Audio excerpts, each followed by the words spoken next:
आ पाए और इस अभियान की सफलता के साथ साथ इस रीवा के आम जनों को संबोधित करने का करें माननीय मुख्यमंत्री महोदय। रीवा लक्ष्मण बाग भगवान का स्थान और ऐसे इस कार्यक्रम में मंच पर विराजमान मेरे मंत्रिमंडल के माननीय सहयोगी श्रीमान राजेंद्र शुक्ला जी, माननीय उप मुख्यमंत्री, माननीय सांसद श्रीमान जनार्दन मिश्रा जी, हमारे विधानसभा के पूर्व अध्यक्ष वरिष्ठ नेता श्रीमान गिरीश गौतम जी, हमारे वरिष्ठ नेता माननीय विधायक श्रीमान नागेंद्र सिंह जी, इस अवसर पर विधायक माननीय देवराज सिंह जी, माननीय विधायक सिद्धार्थ तिवारी जी, माननीय विधायक नरेंद्र प्रजापति जी, महाराजा पुष्पराज सिंह जी, श्रीमती नीता कौल जी और मंचस्थ सभी उपस्थित अतिथिगण, जोरदार अभिनंदन करें तालियां बजा करके सारे मंच का। समय की कमी है, 6 बज गया, 6 बजे यहां से मेरे को निकलना था और ये रीवा से मेरा अपना दोहरा संबंध भी है। रीवा मेरी ससुराल भी है और रीवा हमारा अपना संस्कृति को बचाने का अनुपम देन है, जहां भगवान राम ने अयोध्या से आकर 11 साल जहां विंध्य क्षेत्र में गुजारे, इसलिए आप सबको प्रणाम करता हूं। ऐसा लगता है ऐसी पवित्र धरती का जो आनंद है, वहां जहां भगवान राम ने इसका सिलेक्शन किया होगा, वो दौर याद करें तो ऐसा माना जाता है कि आज भी चित्रकूट और आसपास के वनांचल में कोई व्यक्ति भूल से जंगल में चला जाए तो भूखे नहीं मर सकता। ये परमात्मा की कृपा है। और यहाँ इस लक्ष्मण बाग के अंदर तो आपने इसकी विशेषता बताई है, चारों धाम करके आ जाए, लेकिन हमारे इस स्थान पे अगर नहीं आए तो लगता है यात्रा फलीभूत नहीं हुई, यात्रा में कुछ कमी रह गई। मैं उम्मीद करता हूं कि ये प्रत्येक एक तरह से 4 धाम की आपने बात कही है। मैं तो ये मान के चलता हूं कि जीवन के चारों चरण हमारे अपने ब्रह्मचर्य, युवा, वानप्रस्थ और संन्यास, सारे आश्रम की पूर्णता का स्थान हमारा ये लक्ष्मण बाग है, जो पूरा जीवन पूरा कर देता है। मैं ऐसे स्थान पर आकर अपने आप को धन्य मानता हूं। और सच्चे अर्थों में मंदिर की परिसर की कल्पना ये की गई। मंदिर का परिसर केवल देवस्थान का देवालय नहीं, देवस्थान का देवालय भगवान जहाँ विराजते हैं वो गर्भगृह तो बहुत छोटा सा 15 बाय 15, 10 बाय 10 का छोटा सा कक्ष होता है, लेकिन सच्चे अर्थों में मंदिर का मतलब ही है मंदिर में गौशाला हो, मंदिर में पाठशाला हो, मंदिर में जल का अच्छा केंद्र होना चाहिए, मंदिर में वनस्पति हो, पौधशाला हो, और मंदिर में वो सारी चीजों की कल्पना की गई है जो जीवन के लिए नितांत आवश्यक है। इसीलिए हमारे देवस्थान कोई छोटे मोटे ऐसे स्थान नहीं है। बड़े से बड़े आप अपने यहाँ चिदम्बरम का मंदिर देखें, रामेश्वरम का मंदिर देखें, उज्जैन का बाबा महाकाल का मंदिर का केंद्र देखें। हमारे मंदिर के अंदर एक नगर संस्कृति, हमारी सिंधु घाटी सभ्यता की सारी भावना है, सनातन धर्म की सारी आवश्यकता उसमें रहती है। और हम सबके त्योहार भी ऐसे ही है, और त्योहारों को ऋतुओं के साथ जोड़ाया गया है। हमारी अपनी सरकार के लिए जोरदार तालियां बजाएं। जलगंगा संरक्षण अभियान के माध्यम से सरकारी भाषा में तो एक दिन मना करके, जैसे पर्यावरण दिवस मनाया 5 जून का और लगता पूरा काम हो गया। हमने कहा पर्यावरण दिवस से काम नहीं चलेगा, पर्यावरण दिवस 5 जून का, लेकिन अपने देश में तो गंगा जी के आने के बाद देश की दशा बदली है। और गंगा जी का भागीरथ की तपस्या और उनके पूरे परिवार की, जिस प्रकार से गंगा जी ने हमारे देश में, कोई दुनिया में किसी और जगह रहता होगा, लेकिन भारत अगर आए तो विदेश के लोग भी कहते केवल गंगा जल ले आना। आदमी शरीर छोड़ता है तो 2 बूंद गंगा जल अगर डाल दो, लगता उसका पूरा जीवन धन्य हो जाता। ऐसी पवित्र मां गंगा, जो सभी नदियों की उद्गम माता के माने से हम मान सकते हैं। मैं आज इस अवसर पर हमारी सरकार ने 5 जून से 16 जून गंगा दशमी तक लगातार ये जो जल गंगा अभियान चालू किया है, इसके पीछे भाव ये है कि हर जन जन के मन में भाव आए, ये हमारे जल स्रोत का स्थान बने। कितना अच्छा लगा, बावड़ी का स्थान देखा, आनंद आ गया। जोरदार ताली बजाओ आप सबके अपने आप के लिए। कितने अच्छा सुंदर कुंड तैयार हुआ है, केवल ध्यान दिलाने की आवश्यकता थी। मैं प्रशासन को आपके माध्यम से कहूंगा कि यहाँ ये स्रोत तो है ही, आप आपके रीवा के अंदर जो भी ऐसे जल स्रोत हो उनमें किसी बात की आवश्यकता होगी सरकार पैसा देगी, लेकिन ये सारे पुरानी जल संरचनाओं को संभालने की जवाबदारी हमारी है।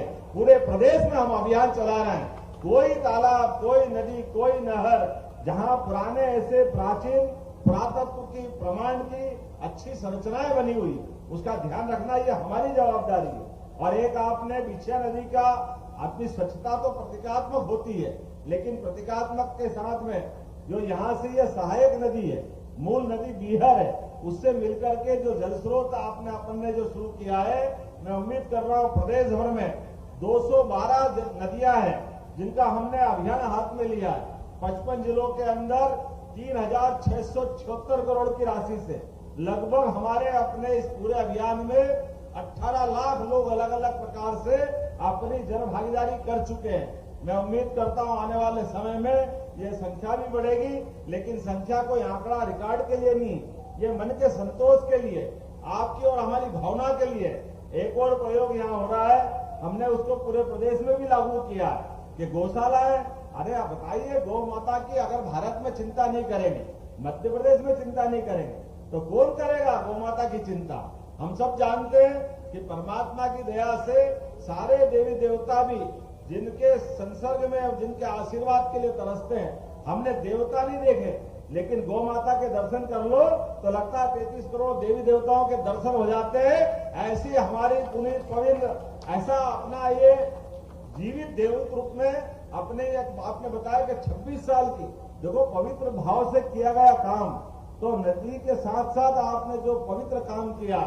मैं पिछली बार गौशालाओं को लेकर के बैठा था और आपने कहा कि वर्षों से इनका मानदेय प्रति गाय माता का बढ़ा नहीं है। हमने कहा क्या दिक्कत है इसमें?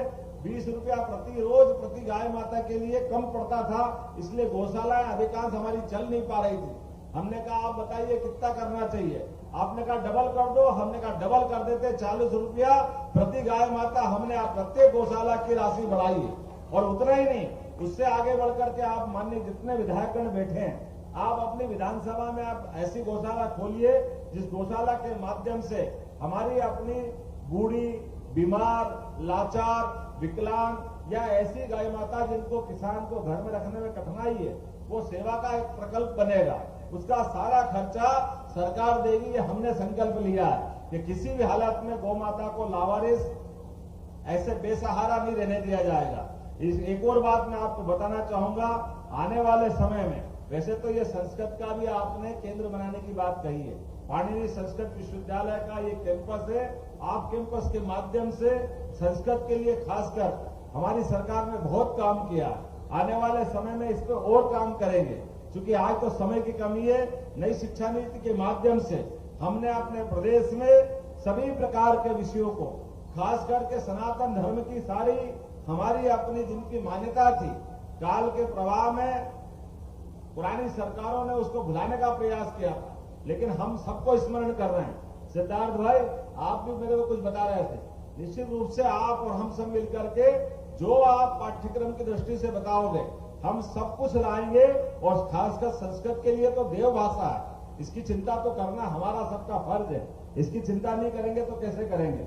मैं आने वाले समय में रीवा के बदलते दौर की तरफ भी देख रहा हूं, जिस प्रकार इससे समय ने करवट बदली है।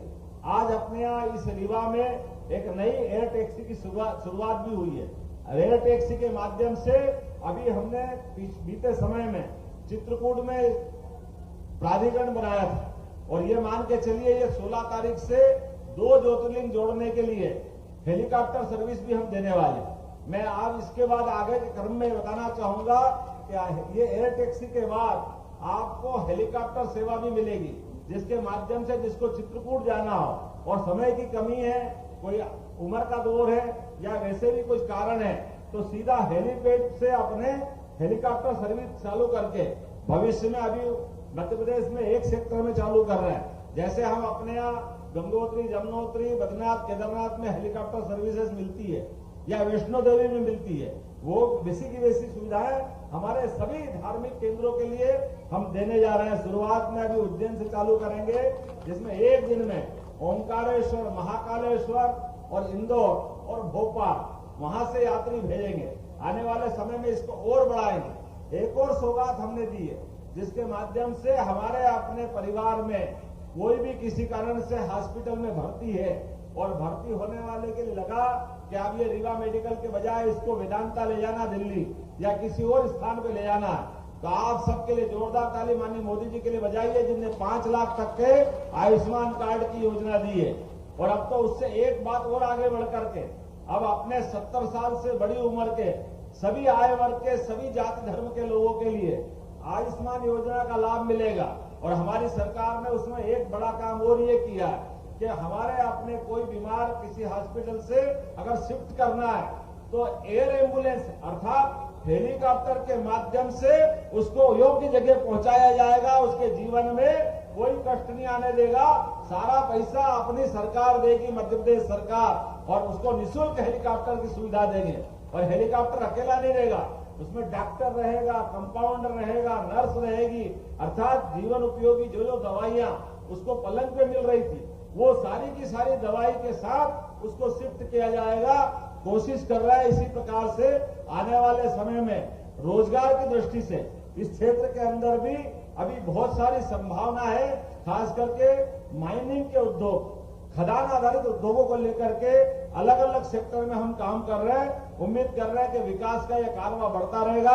आज थोड़ी समय की कमी है, लेकिन फिर भी आपने कम समय में भी ये बहुत अच्छा कार्यक्रम करने का प्रयास किया है। मेरी अपनी ओर से आप सबको बधाई, बहुत बहुत धन्यवाद। भारत माता की जय। धन्यवाद माननीय मुख्यमंत्री महोदय, आपने रीवा को जो अनुपम सौगातें दी इसके लिए हार्दिक आभार। और अंत में आभार प्रदर्शन के लिए नगर पालिक निगम रीवा के अध्यक्ष आदरणीय श्री वेंकटेश पांडे जी। माननीय मुख्यमंत्री जी, लक्ष्मण बाग में आयोजित जल गंगा संवर्धन के इस कार्यक्रम में आप पहुंचे, अपना अमूल्य समय दिया, उसके लिए हम आपके बहुत बहुत आभारी हैं। मध्य प्रदेश शासन के मध्य प्रदेश शासन के उप मुख्यमंत्री आदरणीय श्री राजेंद्र शुक्ला जी, आप भी यहाँ पे पधारे, आपके भी हम बहुत बहुत आभारी हैं। आदरणीय विधानसभा के पूर्व अध्यक्ष आदरणीय गिरीश गौतम जी, आपके भी हम आभारी हैं। समस्त विधायकगण, पूर्व विधायकगण, समस्त जनता जनार्दन, आप सबका बहुत बहुत आभार जो आप लोगों ने अपना अमूल्य समय दिया। धन्यवाद।